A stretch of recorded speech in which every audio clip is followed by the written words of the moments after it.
All right, guys, so I want to talk to you a little bit about grip variations for your deadlift setups.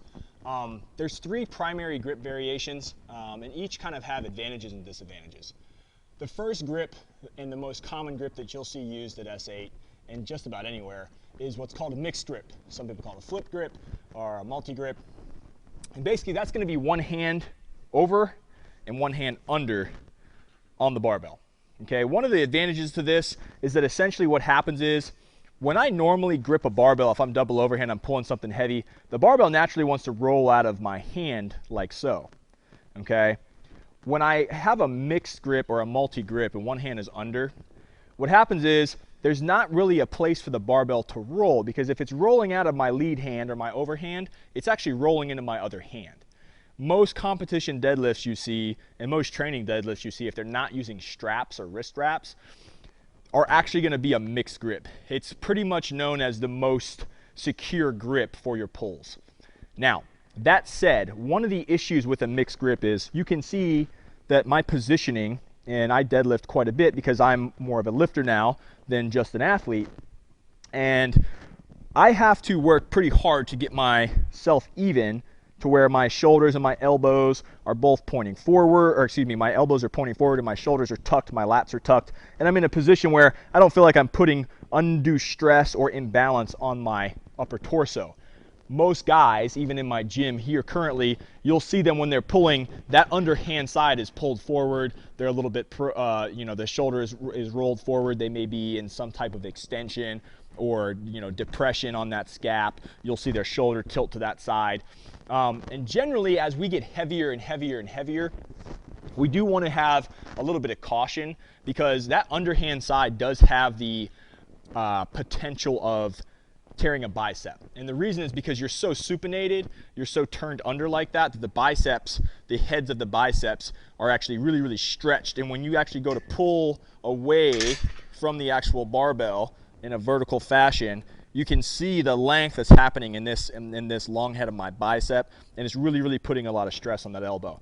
So rule number one, if you're going to multi-grip, make sure that your non-throwing hand is the hand that is under. We want your throwing hand to be overhand at all times, no matter what. It's not optional, okay? So if I'm a right-handed pitcher, or right-handed anybody for that matter, that right hand is going to be overgrip or overhand grip. My non-throwing hand or my catching hand is going to be my supinated grip, okay?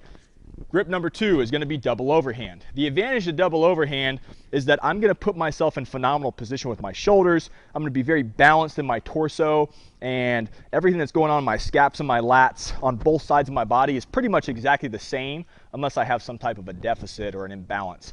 But it's going to really put me in phenomenal pulling position. But what I am going to do is I'm going to lose some ability to hold onto that barbell when I get to heavier and heavier weights. So we should be doing quite a bit of grip development with our population. That's a given. However, sometimes, and quite often, our guys get too strong very quickly for them to be able to have that overhand grip successfully without robbing themselves of achieving real max effort weights on their sumo pulls or their conventional pulls. So a fix would be something called a hook grip. Now, hook grip is something that's going to take some time to develop, and it is very painful when you start. But as you become a better deadlifter and you want better positioning so that you're maximizing your max effort work on your rack pulls, your sumo pulls, things like that on the platform and in your normal training, you may want to switch over to this hook grip, because it essentially accomplishes the same thing as straps do, where it locks the barbell into your hands, but it gives you this phenomenal positioning where you can really tuck those scaps and pack those shoulders down into their sockets. You can rotate those elbows forward and get great length on your arms and put yourself in an overall great position when you're pulling. How you would execute that is take your thumb and you're going to bring the edge of it along the barbell, almost trying to get this first digit of your thumb parallel with the barbell, and you're going to want to go ahead and wrap over it, squeeze down, and actually kind of wrap these first two fingers, maybe even your first three fingers, over that thumb.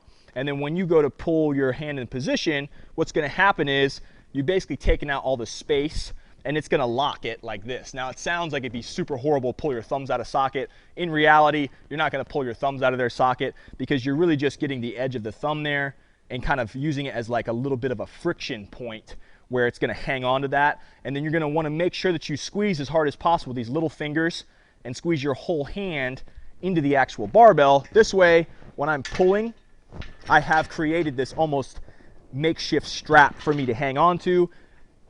And then I'm eliminating the space by squeezing the rest of my fingers and locking into this bar so that I don't have movement. If you create a lot of, if you have a lot of space left in there, when you go to pull, it's going to drag against your thumbs and you know, the arches of your hand. You also don't want to dig too far into the barbell like this and really squeeze like that, because then you do run the risk of spraining your thumb or putting yourself in a position where you're going to tear a lot of skin or anything like that on a good bar. So again, parallel first digit of the thumb, wrap over, pinch it with the first two fingers, both sides. Make sure you squeeze the barbell with the other hands, lock the knuckles down to the floor in position, and you've got a great pull or a great grip to pull with. And you can handle very, very heavy weights. And you can also build this up by hanging on to a pull-up bar, practicing your hook grip, and just go there and hang and build up a little bit of callus along the thumbs and a little bit of pain tolerance getting used to that type of a pulling position.